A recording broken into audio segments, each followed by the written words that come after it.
Hi, this is Bruce with Blowing Snow for Fun, and I'm going to do a couple of minor maintenance chores on the Platinum SHO today, and I thought I'd videotape them and put them up. I had a lot of positive responses on the last general maintenance things I put up, and I'm sure some of it will be a review for some of you guys. You might pick up some things you didn't know before, and it's always great to see somebody do something on a machine before you do it. So without any further ado, we'll talk a little bit about what I'm going to do today. First of all, I'm going to take the shear pins out of the 24 SHO, and I'm going to lubricate the auger shaft on both sides. And then I'm going to recoat those shear pins and reinsert them. I pulled one of them out already. I'm going to do the second one on camera so you guys can see exactly how I do it. And on a 24 SHO, we'll walk around the other side of the machine here. I'm going to flip you around so you can see. Now, as you can see, I have the machine. I took the key out of it. I'm not going to be turning the impeller or anything like that. If I was going to do something like that, I would definitely pull the spark plug off. And you know, the spark plug is on these machines. It's right here. And then you just got to make sure you remember to put it back on before you go to start it the next time when you have a snowstorm. And on these Platinum SHOs, this is a permissible service position for them. You've got to have less than half a tank of gas. You got to have your oil cap on and your gas cap on completely. And again, take the key out so that if something does happen, you can catch a piece of clothing and pull something, or whatever the case might be, the machine can't start. Now, on these Platinum SHOs, when they rolled out of the factory, as you can see, they came with two shear pins, two spares, and they're on kind of a cart on the side of the machine. And it's kind of nice to always have those with you when you are working out blowing snow someplace. And if you had access to a wrench and you broke a shear pin. Now, what are some signs that you have a shear pin that's been broken? Number one, diminished snow throwing capability. I break shear pins pretty regularly with my Simplicity up north because there's a lot of pieces of wood that get underneath the snow. I'm not up there every snowfall. Sometimes it's 3 or 4 snowfalls. And shear pins will break, and all of a sudden I'll see, snow getting pushed, and I'll definitely notice the diminished capacity as far as the snow throwing. There's a couple of different ways that you can find out if a shear pin is broken. One is to ask somebody to stand in front of the machine a fair distance so that you don't have, that they're not in harm's way. And you engage the impeller and see if both sides are turning. If both sides aren't turning, that's usually, the problem is a broken shear pin. Sometimes you have to beat those shear pins out of there, especially if they're rusted. I'll show you a little trick today to try to help keep those getting rust welded in. And this is something that, I know you should, these Zerks that are in here, and I'm pointing to one right now. There's one on one side, and here's the one on the other side. There's 2 of them, and you should at least give those a shot of synthetic grease once a year if you can. And then maybe every couple of years, 3 years, take the shear pins out, and I'll show you what to do to them, and then give a good shot of grease to the Zerk that's on here, and then spin. And right now you can see this one, I pulled the shear bolt out of it. I've got the shear bolt laying on the floor here. You can see the nut and the shear bolt. I've wiped it off. Quite a bit of rust on it. And then I always take a Q-tip and I run the Q-tip through the hole. Take 2 or 3 of them and just clean any rust and stuff like that out of there. There's always crap that gets in there. And then once you work on this Zerk and you get this filled with some grease, then you're going to take this and spin it. You can see it still turns, but it isn't tremendously easy to turn, pretty easy to turn. Now, shear bolts are specifically designed for a machine. You can't just take any bolt and put them in, and most of you guys know this already. Even in a pinch, if you put just a regular bolt, like a grade 5 bolt in there or something like that, and you hit a chunk of ice, or you hit a piece of concrete that you didn't see under the snow, or a branch, or you It's amazing the things that can get caught in a snowblower. You'll break these gears in here, and then you'll have a really, really expensive repair on your hand that's obviously not covered under warranty if you do something like that. And you should always have some spare shear bolts in reserve. And here's a pack that I have that has 3 extra shear bolts in it that I keep in with my extra spark plugs and things like that. I keep this down in the basement. I have the 2 that are on the machine. And so I'm always kind of well prepared to go ahead and handle anything that comes up shear bolt wise. I'll show you a couple of other little tools that will help you out too. One of the tools is a pin punch. And a punch, this one right here is a 1/4 inch. And I find this pretty useful when it comes to getting these out. Usually, even if and you want the one with you don't want it with the rolled, you don't want the rounded end, you want the flat end, just the regular straight punch. You can get a set of these at Ace or Home Depot or something like that for under $20. And anytime you got to knock something out, you know, you go just a little bit smaller than what you're trying to knock out so you don't screw the threads up. You lay it on the end and you tap on it, and you'll be able to get that pin out of there. Now, if it is rust welded in there, you are definitely going to need one of these to knock it out. I had a pin that was rust welded in on my Simplicity. That pin probably hadn't been changed for 20 years. And I heated that thing up with fire and pounded on it and everything else. I couldn't get it out. So what I ended up doing was taking a center punch, punching it, and drilling it just one size smaller than the diameter, and then it just kind of fell apart. And I was able to clean the hole out and put a new pin in. But that's a lot of work compared to just knocking a pin out and putting in a new one. So what I'm going to do is I'm going to take the other shear pin out. I'm going to put you guys into the stand here and lower you down a little bit so you can see exactly what's going on. I can get this. There we go. And I'll try to come in from an angle that you can see what I'm doing. There we go. Okay, so here's the second shear pin right here. What I like to do is I like to take a small vice grips and snap it on the nut on the other side. And then I use an impact driver. You can use a socket set, you can use whatever you want, and simply back the nut out.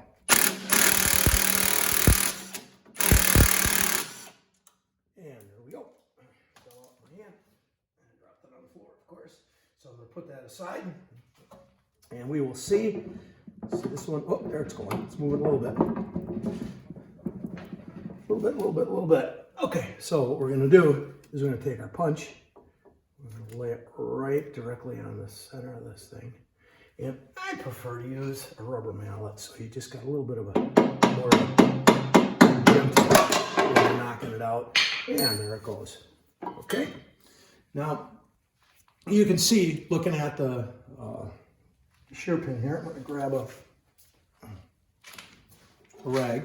One of the things you want to check when you take these out is that they're straight. This one looks straight, and then you want to take any rust off the surface.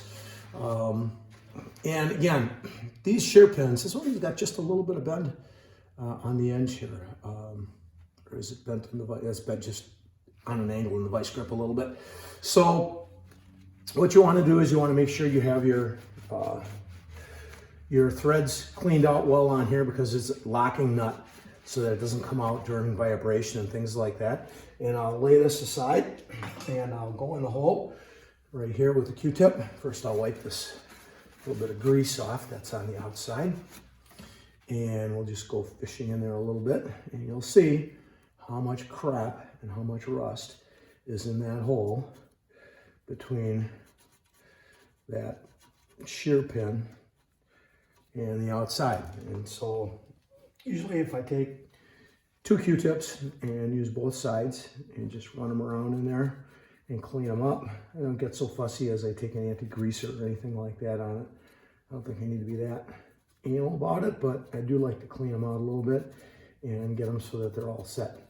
So something else that I would suggest anytime you do anything like this, you take a picture before you start, okay? So you know exactly where everything goes back, because, you know, over the years, I've taken lots of stuff apart, and sometimes you take something apart and it looks like it's going to be a really simple, easy job, and you find something that's broke further on, and then a job that you figured was going to take an hour takes days. And when you get to putting it all back together, you're like, okay, which direction was this pointed? Where did this spring go, on this side of this or the other side? And let's just spin this side. Now this side's spinning really good compared to the other side. The other side's a little on the stiff side, okay? And so what we're gonna do is I'm gonna go in the house and get my grease gun, because it's kind of cold outside. So what I like to do when it's cold outside is I take the grease gun in overnight and let it warm up. That way the grease flows well and you're able to get in. Now, on an Ariens snowblower, and I don't know what year they started this, but only the professional models have a full shaft. This rides on, they call this a bearing here on the outside, but it's not really a bearing, it's more of a flange that's in there, and it goes into the tube that the auger rides on, and then the axle itself that goes through the gearbox, and it comes out, I think it's about here, goes about to there. So you're really not lubing a long distance. If, like I said, if you're working on a professional model, you are. It's a full shaft. The old snowblowers I have, the Simplicity, the Toro, they used to put a full shaft on everything, and then it was extra weight, extra expense, and they were, you know, able to keep the cost of the machines down and things like that. But that's something that you should know about on this particular model. So all the deluxes, all the SHOs, all the platinums, all the compacts, you know, they all have a shortened shaft that goes through there. And again, that pin is designed to stop when you hit something, that pin breaks. Now, each machine has a specific pin for it that's made to break at a certain tensile strength. And it's important that you get the specific shear pin that's designed for the specific machine that you are using. And in the middle of a snowstorm, when you break one of these, is the wrong time to go looking for them. You've got to have some spares around the house. And, you know, I've seen some really weird stuff. I've seen people hit stuff. I've hit some weird stuff over the years. Some of the weird things that I've seen are dog cables, where someone is helping a neighbor out and they tie their dog out using a cable, and the guy hits it with the snowblower and it gets all wound around in there and breaks the shear pin. Sometimes it'll bend the shear pins, and then they're really an SOB to get out. So, and another thing, probably the worst thing I ever saw in my life is I had a guy a friend of mine up north that had a snowblower, lived across from the church. They let him use the snowblower to take care of his property as long as he blew the snow over at the church. And one of his neighbors had clothes out during a snowstorm hanging on the laundry line in the backyard, and the sheet froze and blew and got covered up and behind this church in the snow, and he hit this frozen sheet. And man, oh man, you talk about something that was, we had to haul that thing down into this guy's basement and in front of the furnace and let it sit overnight, because that stiff sheet was just caught in every little nook and cranny. It was absolutely ridiculous. So, all right. So anyways, I'm gonna grab the grease gun. I'm gonna come back out and we will move ahead. Okay, so I'm back. The grease that I'm using is Mobil 1 synthetic grease. It's got a red tinge to it. I've had really good luck with this. It does a good job. It's kind of made for automotive applications.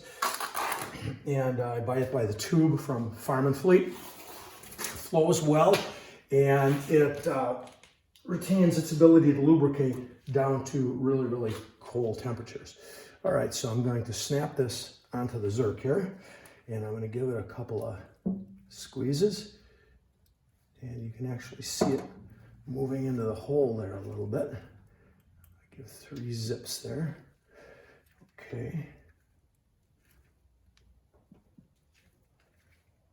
And there we go. And I'm going to talk to you a little bit in just a couple seconds about grease guns and something that you should pay attention to. So now I greased it up. Now I'm going to spin it around a few times just to make sure that it's through there. And you can see it's actually coming out a little bit through the zerks. There's a little bit of pressure in there. So I'm going to spin it around now. I'm going the opposite direction. And it's going easier already, but it ain't spinning real easy. So it's important to keep this greased. Otherwise, if the shear pin breaks and this is rust welded in here, then you've gained nothing. It's the shear pin, you know, is not going to break and protect the transmission, the gear casing here. So, and I think I'm going to give this another shot of grease. Spinning it around, you can tell it's going much better. Okay. All right, let's take this and wipe a little bit of this grease off of here. And you can see it's kind of, the stuff that came out is kind of rusty looking. That's in there. And let's give another extra little shot here. And I like a single-handed grease gun that I can work on with one hand. I just find that much more useful than a grease gun that I've got to, you know, be at war with and have two hands to operate. A lot of times when I'm working on a machine, I don't have two hands to use. So this is just a Amazon grease gun. It's made by a company called, I'll just hold it up so you can see if you're interested, Helculax. And I've had it for a few years. It works well. And then when you are done using it, you just simply take it and there's a ring that you pop on the handle. I'll try to remember to show you that before I put it away. So let's spin this around a little bit more here. Let that lubricate a little bit more. Work its way through. And it's starting to really go well now. Let's go the other direction a little bit.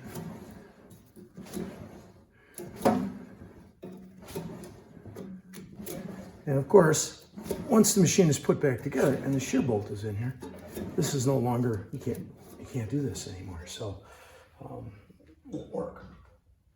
All right, so we're going to leave that side alone. We're going to go over to this side that really is spinning well, and we're going to push the fitting onto the Zerk. Now you got to be a little bit careful with these Zerk fittings. They're a little shorter, and there's three pumps on the grease. And let's pull it off. And then in order to keep this from discharging, here's the ring that goes on the handle. And then you can simply store that like that. I will tell you this, if you store it in your garage and something happens and you need grease and it's cold out, forget it. It ain't gonna work. You can see this side spinning really, really good. So I'm just wondering on the other side here, if maybe down on the end, a little bit there is where it's, you know, it's binding up just a little bit. You don't want to get your fingers in here or let any little kids, you know, playing around where you're working while you're doing this kind of thing, because obviously somebody can get hurt, and then it's all fun until somebody loses a finger or an eye or something like that. That's my mom used to say all the time. So, okay, so let's tell you what, let's spin this a couple more times here on this side. I'm not satisfied that that's quite where I want it yet, and I am going to spin that a little bit more here and just work back and forth. There we go. It's going quite a bit better.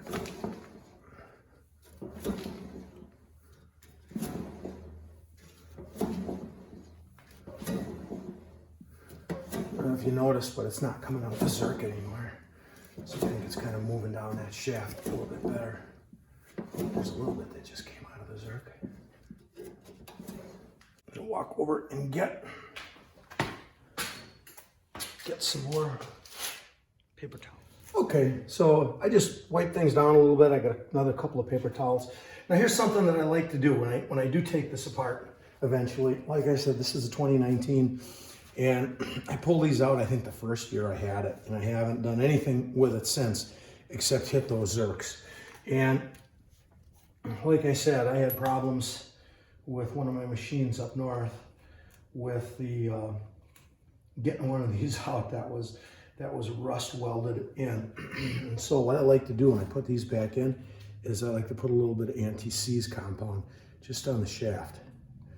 And that helps to eliminate that somewhere down the line when this breaks or bends or whatever the heck it does, then it's going to be much easier for me to get out. And just wiggle that around a little bit. There it goes, and it goes through. And then there's no washers on these nuts. Again, there's not an insert or anything, but they are a locking type of nut. So I'm going to start this one up here. And you can see my Zerk is starting to pee grease here again on me because I'm messing around with it. And now, when I took this off, you saw me use a impact wrench. I never ever put anything on with an impact wrench. That's a big no-no. You can easily damage stuff with an impact wrench by making it too tight. There's no feel for how tight you're making something. So my advice is use it to get stuff loose, use it to get stuff semi-tight if you've got something that really has to go a long ways. Okay, that's not real tight there. Let's try this again. There we go. Okay, grab my trusty socket, put it on there, and we will tighten that back up.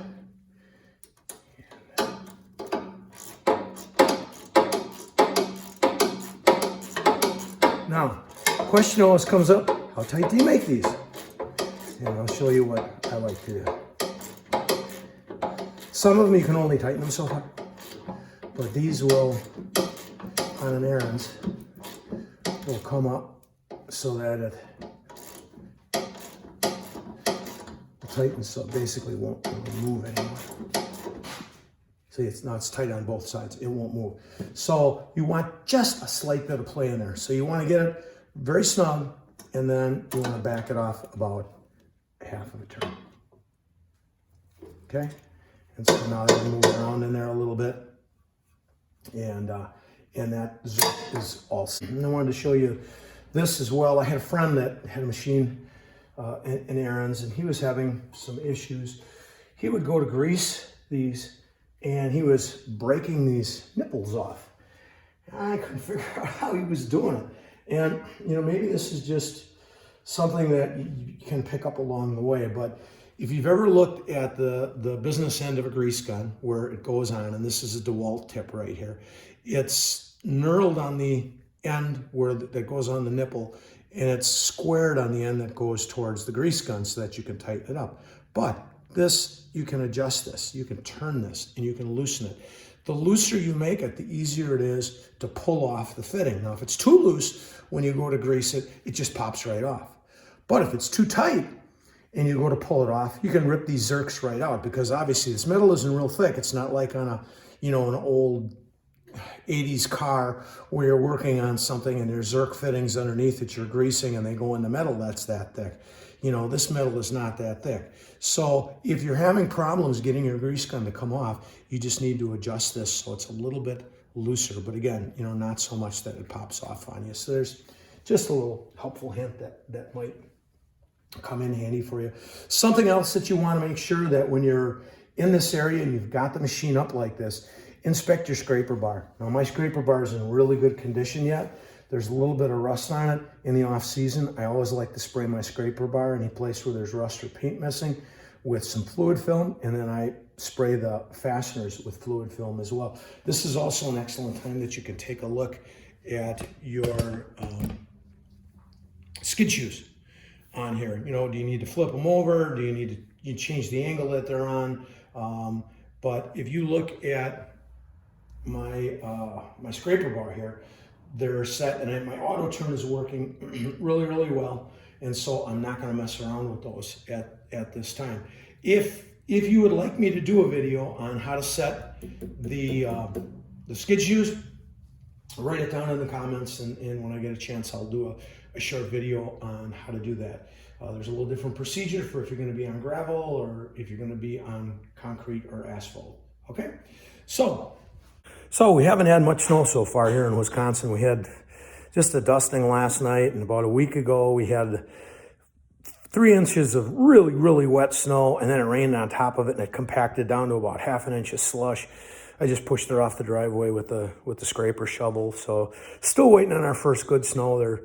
We got cold weather setting in right now, but we're supposed to have some snow on Thursday. So as soon as we get some snow, I'll try to do some videos with the SHO, and then hopefully I'm hoping to get up north and I'll be able to get some of my vintage machines out and run those and post some videos again. Some of the guys that have older machines or have good memories of those with their fathers or grandfathers or whatever really seem to enjoy watching those. And I love running the old machines. It takes me back to days past. And so hopefully this is of some use to you. Again, I know there's a lot of basics that I went over today with something that's very easy mechanically, but there are guys that, are entry level and just, don't like picking up a wrench because they just don't have a lot of self-confidence with it. And something like this would make them tackle something like working on these shear pins and lubricating them and putting a little anti-seize compound on them.